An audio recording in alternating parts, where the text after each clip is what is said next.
Soy Lorenzo Castillo, diseñador de interiores, y salí en el primer número de AD. Bueno, este primer número de AD es un número que me hace especial ilusión porque aparezco ya al final de mi carrera de anticuario, en mi espacio de antigüedades en el Madrid de las Letras, en un espacio que era precioso, 2 pisos que teníamos en el Madrid, en la calle San Agustín. Aparezco con mi hermano Santiago, que es mi socio, y sobre todo en una tienda que ya AD nos definió desde este momento como los jóvenes anticuarios, la nueva generación de anticuarios. Pero bueno, yo estaba realmente ya ahí en mi transición a decorador y de hecho en 2 números más adelante veréis mi primera casa en Madrid.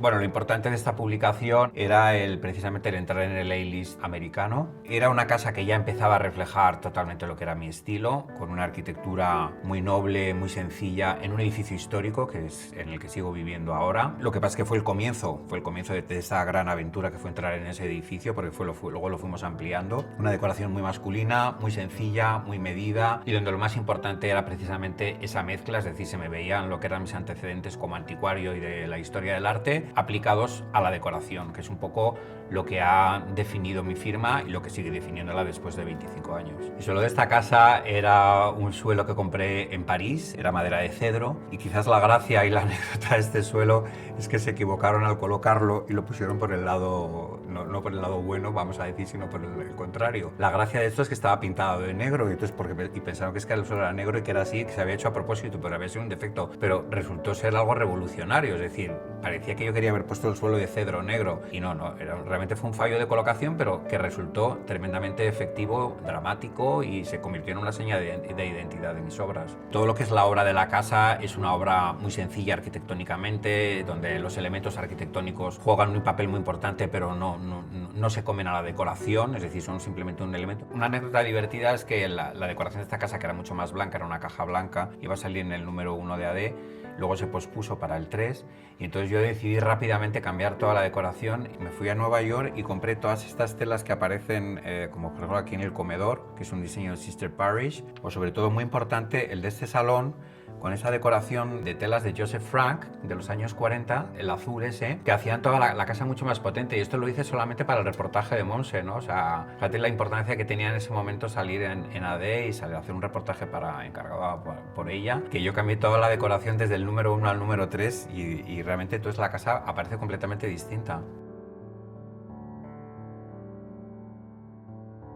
Bueno, ya por fin tenemos la portada tan prometida por Monse, la portada de AD, en el que sale el salón de casa. Ya es una casa mucho más ambiciosa, con unos espacios enormes. Yo abriendo el reportaje con unas fotografías increíbles de Manolo Higuera, y la decoración pues ha evolucionado evidentemente, como evolucionan todos los decoradores y todos los diseñadores, ¿no? Es una decoración ya más rica, mayor cantidad de texturas, de ambientes, de colores. Mi estilo había evolucionado. Lo que sí que nunca dejé fue ese sello de identidad mío, que era de donde venía. Yo venía del mundo del arte y venía del mundo de las antigüedades, y es un poco lo que me diferencia de mis colegas. Entonces nunca he querido abandonar ese punto, y de hecho después de 25 años de trabajo sigo dándole tanta importancia al arte y a las antigüedades, y creo que son una parte fundamental de mis diseños, ¿no? Donde mejor se ven es en esta casa, y es en la portada de este número de AD, ¿no? La portada está abierta por un espacio, por un salón, donde tenemos desde piezas balinesas, como por ejemplo esa gran estupa, ¿no? O sea, que es un enterramiento balinés del siglo XVIII, con ese increíble biombo japonés de la dinastía Edo sobre el sofá de cuero. Esas mezclas de materiales siempre ricos que siempre me han interesado, ¿no? Como era el sofá de cuero, con la manta de piel, con esa preciosa mesa de laca de Willy Rizzo, las piezas de arte contemporánea del siglo XX mezclado con lo que son antigüedades, antigüedad y siglo XX. Es decir, nunca casarte con un estilo ni con una época, sino utilizar de cada siglo lo que más te puede gustar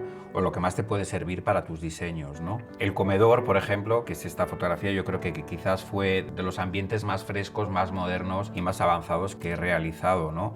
Donde la colección de piezas de Iturralde eran el punto focal, ¿no? del espacio, el elemento más importante. Ahora las decoraciones mías son son unas decoraciones muchísimo más complejas y donde la caja se trabaja mucho más. Es decir, la arquitectura está más trabajada, está más pensada. Hemos vuelto un poco como a esa escuela de Mongiardino, de Milán, donde las cajas son muy complejas y donde trabajamos mucho la carpintería, el mármol, todos los materiales ricos. Y además, el arte y las antigüedades son como ya la guinda final, es el elemento final para ese universo increíble de arte que hacemos. Es un edificio histórico, es un edificio que ya se hizo un estudio sobre él muy importante porque pertenece al conde de Torrijos y en el siglo XVIII Ventura Rodríguez, que es el arquitecto del rey, el mismo que hace el Museo del Prado, lo había reformado, por lo cual es uno de los edificios más históricos privados, palaciegos que quedan en Madrid de esa época, y yo tenía que ser muy conservador, pero bueno, como historiador del arte, pues era parte de mí.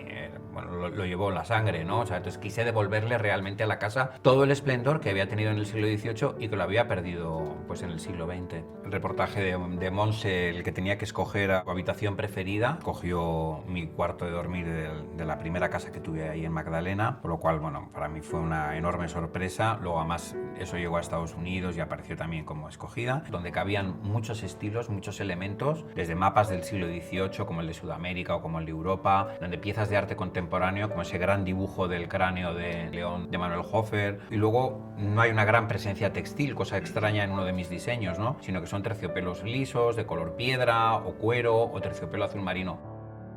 Este es el número 72 de AD. Este número es súper importante porque se anuncia mi primera colección de telas, o sea, mi gran salto al mundo del diseño. Había saltado de las antigüedades a la decoración y ahora me metía en el mundo del diseño de lleno, ¿no? Eran unas telas tremendamente ricas, terciopelos recortados con diseños geométricos, telas que hasta ese momento no se habían hecho además en España, que tenían una gran influencia veneciana, italiana, también francesa, muy parisino, como son los que aparecemos aquí llevando esos taburetes en los hombros, que sobre todo nos hemos dedicado a vender internacionalmente, ha tenido mucho éxito internacionalmente y nos hemos dedicado sobre todo eso al mercado extranjero. Esta es una de las más recientes publicaciones que han salido mías, que es un especial cuartos de baño. Además, bueno, salíamos como varios personajes enseñando nuestros cuartos de baño. La gracia es que yo creo que antes que yo había salido Antonio López, por lo cual era un cuarto de baño totalmente distinto al mío, con ese estilo que tiene él tan auténtico y tan realista.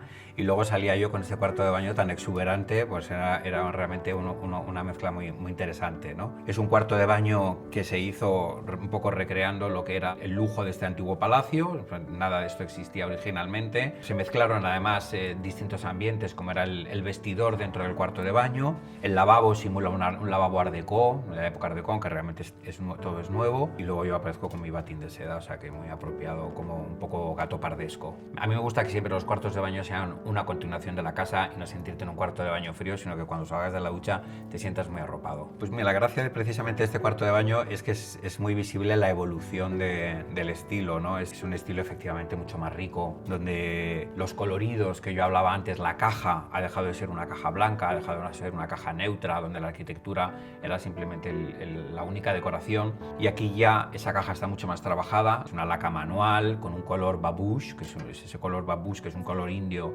que es una especie de color mostaza muy cálido, que sirve de marco, sirve realmente para poder exponer toda esa colección de antigüedades increíbles, donde también se ha notado la evolución porque ya estás capacitado para comprar piezas cada vez más importantes. Entonces aquí tenemos ya pues espejos italianos de Carrara, tenemos apliques maravillosos de bronce dorado de Janssen. Es decir, el estilo realmente ha evolucionado a medida que ha evolucionado mi carrera, pero sobre todo lo que es muy internacional. Yo, como siempre, he seguido paralelo a la carrera de AD. A AD le ha ocurrido un poco lo mismo. AD es una cabecera internacional, es una de las revistas más consideradas internacionalmente de interiorismo y sobre todo donde aparecen todos esos reportajes de casas por todo el mundo de estilos muy distintos, tanto que van desde la modernidad al clasicismo, a la vanguardia más arriesgada, y yo creo que precisamente eso es lo que hacen muy bien y es un poco lo que intento hacer yo también con mi decoración. O sea, hemos seguido caminos muy paralelos y esperemos que esto siga por muchos años y seguiremos viéndonos en los números venideros. Un beso muy fuerte.